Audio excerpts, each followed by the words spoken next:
Welcome to Where to Ski with me, your host, John Morgan. In this bonus episode, we brought back one of our favorite guests, Joel Gratz, founder and CEO of OpenSnow, to do a quick check-in on the winter of 24 and what it might hold for us. All right, Joel, welcome back to Where to Ski. Great to be back. Thanks for having me. Yeah, I'm psyched. I'm sort of a weather nerd, and I love talking to you. We're in the early season for most areas. Let's talk about some of the short-term patterns that may last through the end of the year. We're in middle of December almost. Well, I wish I had better news. I guess we'll start with the good news. The good news is that a lot of the Western United States has had good snowfall or had good snowfall in November, and the base is generally doing pretty well. Not perfect, but better than nothing, and a lot of terrain is open. The East in early December had seen a week or two of cold air and some snow and plenty of snowmaking potential. So all of those things are good. And the really good thing is that British Columbia and up in the Northwest has done very well. So all systems go up there. But we are recording this on December 12th, and I will say that the outlook for the next 2 weeks could be better. Um, the Northeast just went through some rain, although a day of rain with semi-cold temperatures doesn't isn't terrible often for the snowpack. And most of the mountains withstood it decently, and then they'll get back to cooler temperatures. And we'll also have some snowmaking potential, not just because of the cooler temperatures, but the rain actually helped to fill many of the reservoirs back east, and especially in the Northeast, where there was a drought all fall. So the rain, in a way, was a good thing because they can get back to making snow. Out west, there are some storms lining up for the West Coast from Tahoe northwards into Oregon and Washington.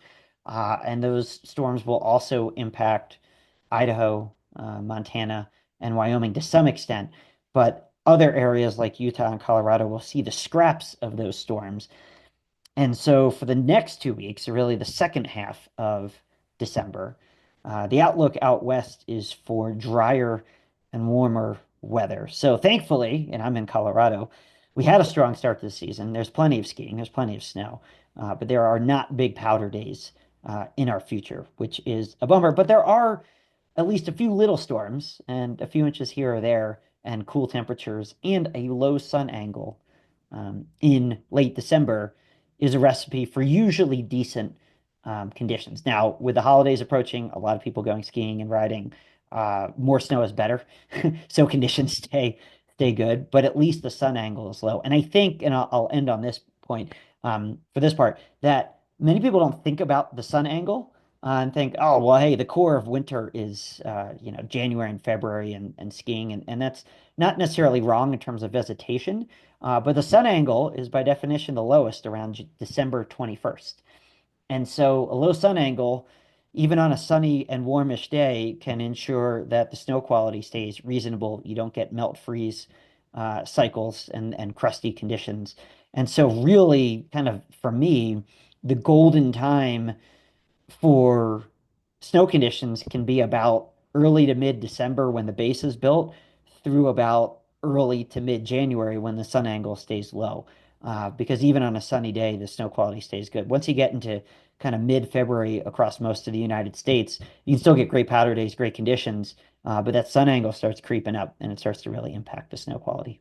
Yeah, it changes the consistency of the snow. And once the sun hits it for 3 or 4 hours, even that makes a big difference. Or even minutes, right? Especially out west on a south-facing slope, you can have just an amazing powder day with phenomenal snow, and that sun just starts to come out, and within minutes to an hour, the surface of the snow on a south-facing slope can already start getting a little bit of wet, which impacts the snow quality a little bit at that moment, but you can still have some fun.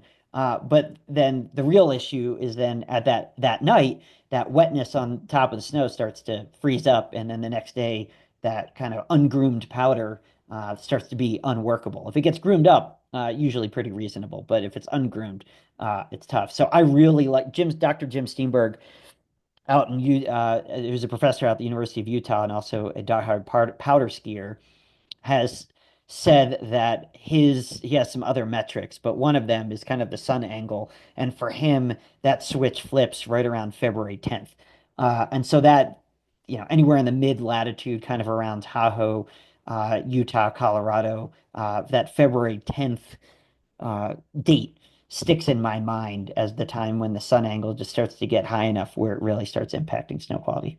Yeah, I really like the early season snow because it's consistent. It's something you can believe in, and once you have the snow, you can usually count on it staying the same.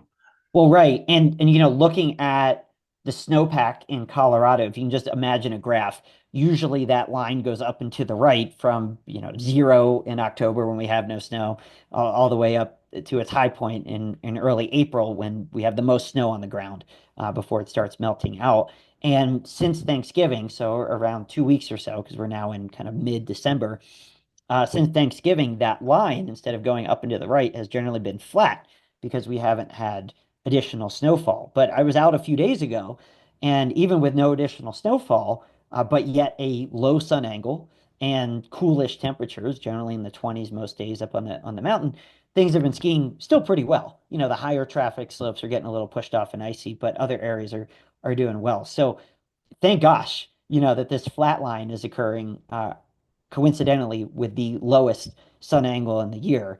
If this happens, in March and April, you can start to really lose some snowpack and impact conditions. But we'll worry about that later. For now, things could be better, but they're still okay, is the way I think If about it. you're up further north, like in Wyoming, Montana, it sounds like they're going to get a shot for the next They're weeks. yeah, they're going to get some snow, and I've been tracking conditions up in British Columbia, and British Columbia, the early season, from November 1st through the middle of December, is one of the better ones. I don't think it's setting records at this point, but it is definitely one of the better ones. And a lot of there are mountains up there, of course, inbound mountains with lifts. There's also a lot of cat skiing and heli skiing locations that depend on natural snow to build a deep base for trips to start generally around now, mid to late December. And those areas, I've seen videos, they're skiing and riding really well with a base that's sufficient to,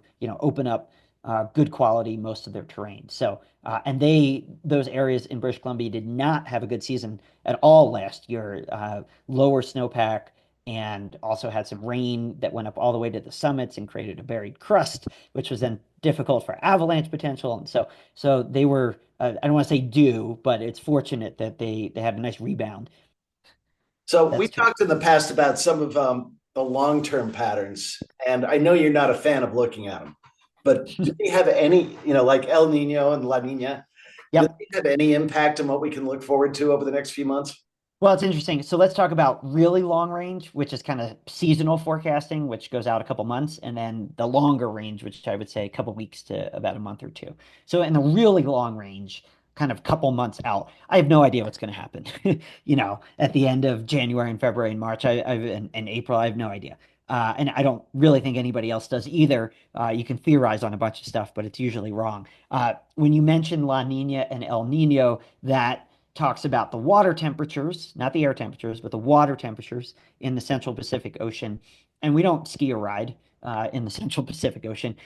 So it's a little concerning or confusing about why we care so much about that. Well, it turns out that those water temperatures influence thunderstorm patterns over the ocean. Thunderstorms transport a lot of moisture and air from near the ground all the way up into the atmosphere. And that transport of moisture and air tends to change weather patterns around the world in somewhat predictable ways. So we do care about what's going on in the Pacific Ocean.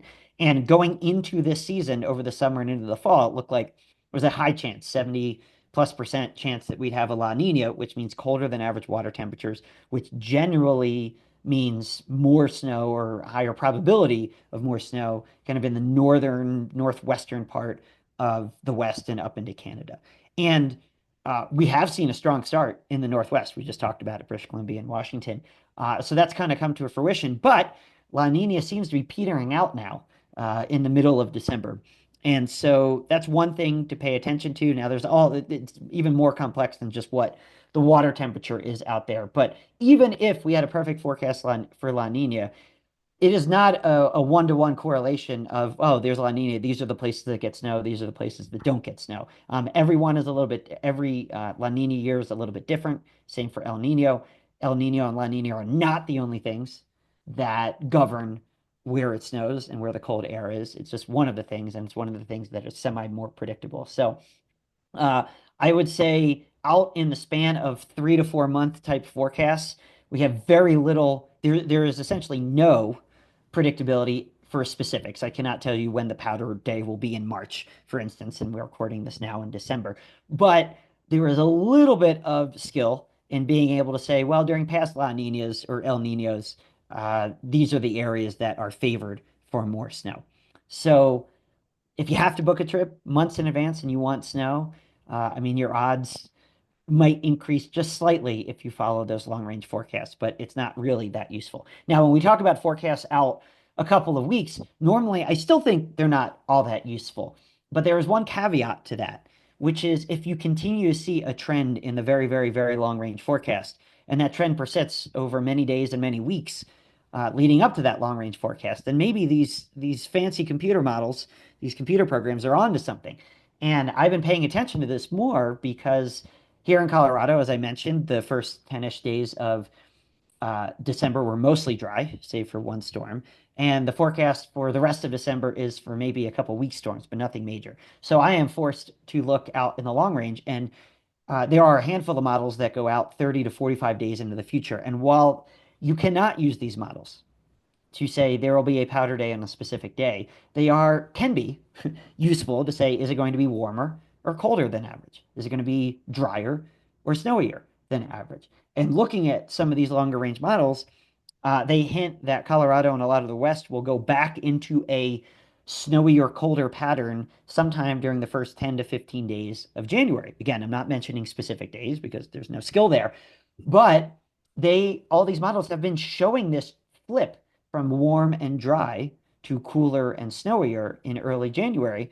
And these models have been showing this flip for multiple days over a week and sometimes even a week or more. And when these models, which run every day, they update every day. If every day you make a new version of this model and it shows you the same forecast, and that's been happening for a week, you start to gain a little bit of confidence. But if those forecasts keep flip-flopping, then who knows? In this case, they're being pretty consistent. So for one of the first times, I'm actually really paying attention to that kind of 30 plus day forecast to see if it will come to fruition. Huh.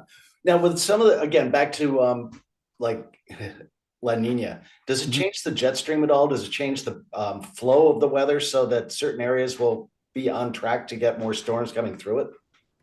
Yes. So that's effectively what happens is all that air and moisture that goes up into the atmosphere from those thunderstorms over the Central Pacific Ocean then influences the jet stream pattern, really and I'll go off on a tangent here in a second, but it influences the overall flow of the atmosphere, which includes the jet stream. Occasionally we'll get emails from people that say, "Well, all this forecasting is fine. I just want a map of the jet stream, and that will tell me where the storms are." And while I understand people really like to see the flow of the atmosphere, with the jet stream, that type of comment kind of insinuates that the jet stream is some independent predictor of storms. Like, I don't care about these forecasts. I'm just going to watch the jet stream. Well, that thing that you're watching, or the map that you're watching, the jet stream, is a forecast. It is the same weather model that is also forecasting rain and Okay. snow and temperatures and winds and all that kind of stuff. So I think some people, they just like to visualize the flow of the atmosphere with the jet stream, which is great. But the jet stream is not an independent predictor of where storms are going to go. The weather the jet stream correctly or incorrecly, but that's you know I figure it's a the, transport mechanism, is what I look at it it, as. it it it is, and it shows the flow of the atmosphere. It's just a reminder, though, like if you're looking at a forecast for the jet stream, that is the same computer program that is forecasting whether it will snow or not at your mountain. So it's not like just looking at the jet stream forecast will suddenly make you a better forecaster because then you Oh, can no. be independently more skillful or something. So, no, that's all helpful. That's helpful for me at least. Thank you very much. Yep. Question for you. What's a forecast that you've just totally blown? Oh man, Any too many to list? Yeah, too many to list. Early in my career, look, the forecast that most people, well, actually, there's forecasts that you can blow in both ways, right? You can say it's going to snow a lot and it snows a little, or you can say it's going to snow a little and it's going to snow a lot. Most skiers would like you to say it's going to snow a little and it actually snows a lot. That makes people generally happier than the reverse, which is you overpromise and underdeliver. But so something happened just a couple of days ago where we had a storm coming through Colorado, and it was on Monday, and most of the forecast models show very little snow. I mean, a dusting to maybe, 2 or 3 inches, something like that.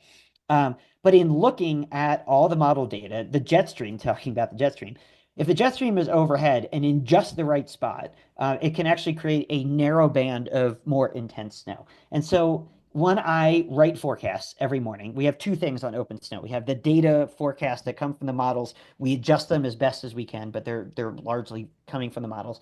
And then we have the daily snows, which is me and a bunch of other forecasters, 10 to 15 of us, that are writing every day. They're looking at the data, trying to figure out the patterns and communicate them. And so when I wrote a couple days before the storm, I said, well, I don't really think this is going to be a big storm, but I see hints that that jet stream is going to be overhead. And if an area of more intense snow falls, it will probably fall in this area around uh, Beaver Creek and Aspen and kind of Irwin, which is west of Aspen, and kind of in this narrow area over here, based on where the jet stream is and some of the hints at the models. And it happened. Like I woke up, the forecasts were generally for 1 to 3, 2 to 4 inches, but Beaver Creek went and Vale wound up getting 4 to 6 inches. Aspen generally got about 5 to 6, but up to 9. So like the actual snowfall came in at the high end or above the forecast range for those areas, and the storm also happened to produce more snow than initially forecast for southern Colorado. So if you were just looking at our data forecast, you'd see 1 to 3 or 2 to 4 and wouldn't think very much of it. But if you were reading our written forecast, you would have understand that I would have talked, or I was thinking about the jet stream. I talked about how the storm produced more snow than forecast in British Columbia on its way to Colorado. And I have noticed in the past that when a storm does that, it usually overproduces or compared to the forecast here in Colorado as well. And also here were these areas to watch, kind of Beaver Creek and Aspen. And I was pretty thrilled when I looked at what was actually happening on Monday. Not only did, that verify that we were angling that we might see a high side surprise. I mean, I know 4 or 5 or 6 inches is a massive storm, but it's something. But I was also thrilled that all these other areas that we weren't expecting to get a lot of snow wound up getting 3 or 4 inches instead of nothing. And so I was really pleased. I thought I had talked about the storm well in advance. I gave people an understanding of you could get out Monday morning and it could be kind of surprisingly soft and fluffy in some of these places and all that. But we got an email from somebody who, and I understand it, right? They weren't reading my writing. They just looked at the forecast real quick, chose skinnier skis, and showed up at the mountain, and there was 4 to 6 inches of snow instead of 1 or 2, and they were kind of mad slash irate. So even in the best cases where I think, hey, I really communicated this well. I think, weather science didn't have a clue 20 years ago that there could be a narrow band of snow, and now we do. Like all these things went really well.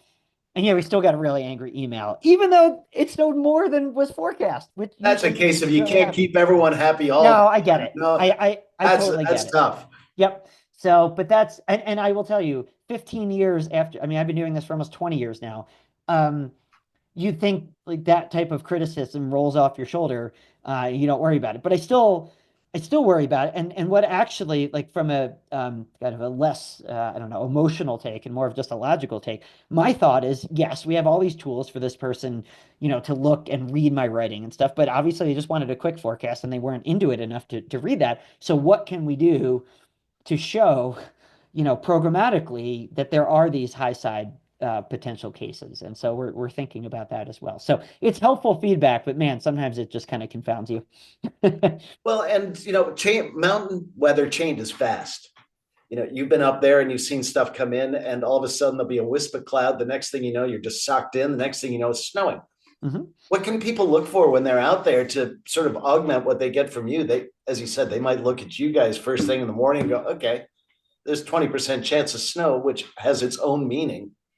Yeah, I mean, I would say when somebody goes out, and this includes me too, there's very little from a winter storm perspective that you can gain by just looking at the clouds. In summertime, if you're trying to avoid thunderstorms, you can start to look for cloud buildups with kind of hard edges on the clouds. It shows you rising air, rapidly rising air, and that maybe that would form a thunderstorm and eventually lightning. But in the winter, these winter storms that would bring snow or 500 to 1,000 miles across. It's very difficult to impossible to kind of look at a sky when you're out there and understand something. The thing I would say, though, that you can do is you go into your day with a picture in your mind of what the forecast should be and why, right? So if we're expecting, increasing clouds in the morning with snow starting midday and maybe some softer snow by the afternoon, and you look out the window and it's 9:30 and you're already starting to see some flurries or some snow showers, what you're now seeing is going against the forecast. And oh, maybe the storm has come in earlier. Maybe I should get out there a little bit earlier. It's going to soften a little bit earlier. So what I generally do when I go outside is I have the forecast in my mind, not just the forecast, but why. What are we thinking for today? What's the reasoning behind the forecast? Not just 20% of snow, but there are chance of snow. But is the storm coming in late, early? Is it coming from the south? Is it coming from the north? And then if you go out there and you see something that is happening sooner or later or coming from a different direction, that might clue you in that the forecast might be going off the rails. And that's actually good advice because you get out there and things do change, and Yep. you know and for any one of 1,000 reasons. And I know how many models you go through to be able to come up with a forecast. I mean, there's thousands of them that you. Well, not quite thousands, but there are tens to probably low hundreds, and I look at a lot. Um, but look, I would say the other thing about forecast changing is that some people tell us like, oh, the forecast is always. We had one person actually just write in that, and this also, I'm not trying to make fun of this person, but and because it leads to better products as we think about what we can do, but we send out snow alerts.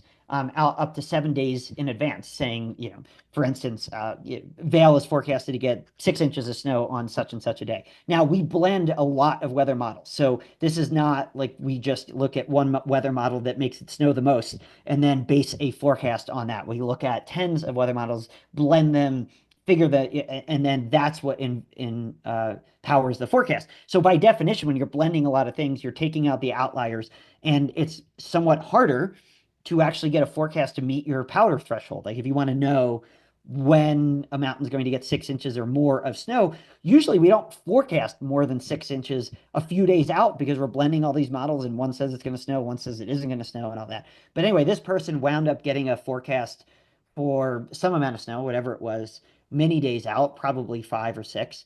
And they immediately booked a trip based on that, and then were disappointed as the forecast changed, getting closer to that date of their trip. But as they said, their flights were non-refundable. And maybe that we need to do a better job of just putting a little disclaimer in there that the forecast changes, and this is just an early heads up. But I think a lot of your listenership and a lot of people on OpenSnow understand that the forecast changes. That's kind of the point, is that you have all of this data coming in and constantly being updated. And I think even if you're annoyed that the forecast changes, I think you'd be a lot more annoyed if the forecast didn't change and update with better data and then turned out to be wrong. So yes, the forecast changes all the time. And if you want one number and you think it's going to be correct and you're just going to base everything on it, weather forecasting is probably not for you, nor is powder chasing. But if you're able to be flexible, up into the last minute, we have all the tools that you need, and weather science provides all those tools. And it's amazing. You just have to be flexible and kind of keep an open mind. And I think the challenge for a lot of people is they look at a tool like Google Maps traffic or Apple Maps traffic or wherever you get your traffic data from, and you just see the map color coded as red or magenta or yellow or orange or green. You're like, well, look, these maps just tell me exactly what's happening right now, and I just expect that level of specificity in my life. And that's great because that's what the traffic is right now. If they had to forecast that traffic out further, like we have to forecast weather, those things would change, quite a bit. And so I think everybody's just used to a different level of specificity because Google Maps tells you you're going to be there in 13 minutes. And amazingly, with incredible technology, you are often there in 13 minutes. But that level of detail just doesn't work for a forecast that's 5 to 7 days in the future, which is 120 hours to 144 hours in the future. Things change. That's why weather forecasting is an art. You bring the art to the people, though. So you've spent a lot of time over the last year since we talked last, updating OpenSnow and adding functionality, refining features. What's new?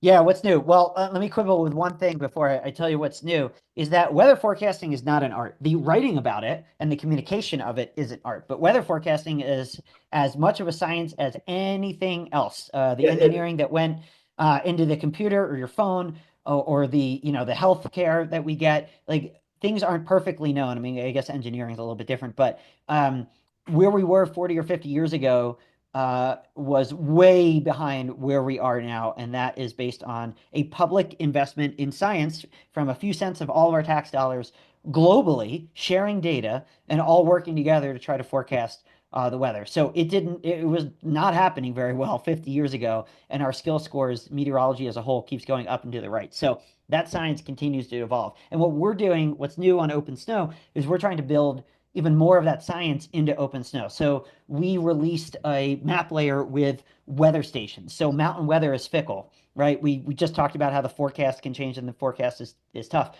So in the morning, what's better than just looking at the forecast for the temperatures on the mountain?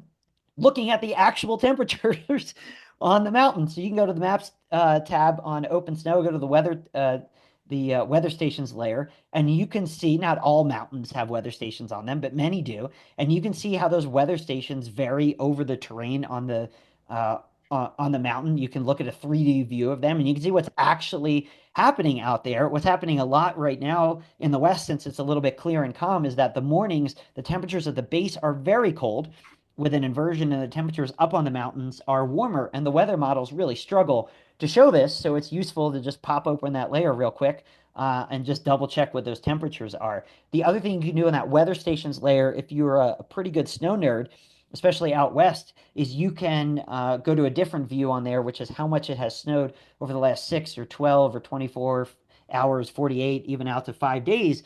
And this is based on weather stations. So whether you like the resort report or not, and by the way, I don't think most resorts are not lying. There can be fat fingers at times and incorrect entries, but generally speaking, the resorts are trying to be as honest as possible. But they are measuring snow in just one area, so it's useful to look at these weather stations and see where it has snowed, and maybe you can spy a spot inbounds or in the backcountry that has snowed, more than maybe another spot. So those weather stations, while a little bit geeky and a little bit nerdy, are super useful. We also have radar globally and around the world. And then you talked about some of the summer uh, information, which includes we now have a layer that shows if there's hail and the size of it. So not applicable to skiers, but if you're driving around in the summer, you want to avoid the hail, you can look at that. That's based on radar data. We also have a layer that forecasts lightning. So you're out hiking and you don't want to be caught out in a lightning storm. This isn't just a like, here's the chance of lightning for the day. Now go get out there. This updates every few minutes in real time based on satellite data and looks at the clouds and tries to predict the chance of a lightning strike within the next hour. So if you're out there and you see the probabilities of lightning start to increase, even if there's no lightning around you, you can start to be mindful that maybe you need to go to a place with shelter. So just That's a few pretty of the cool. things we're working on. That's pretty cool. Yep. You've got a network. Was your network expanded even more this year? We've largely kept it similar. We do have a daily snow now for parts of Alaska. We do have some writing for Europe as well, but our core continues to be in the United States and especially kind of throughout the Intermountain West of the United States. And largely, that's not, I mean, look, I grew up in the Mid-Atlantic. I grew up skiing in Pennsylvania. We do have a Mid-Atlantic daily snow and a New England daily snow. And yes, it does snow there. Yes, it does. There are powder days, especially in New England, and there are wonderful conditions to chase. But by and large, I don't know, chasing culture, if you will, or really trying to find big snow and powder days exist more, not completely, but more out west. So that's where our focus is.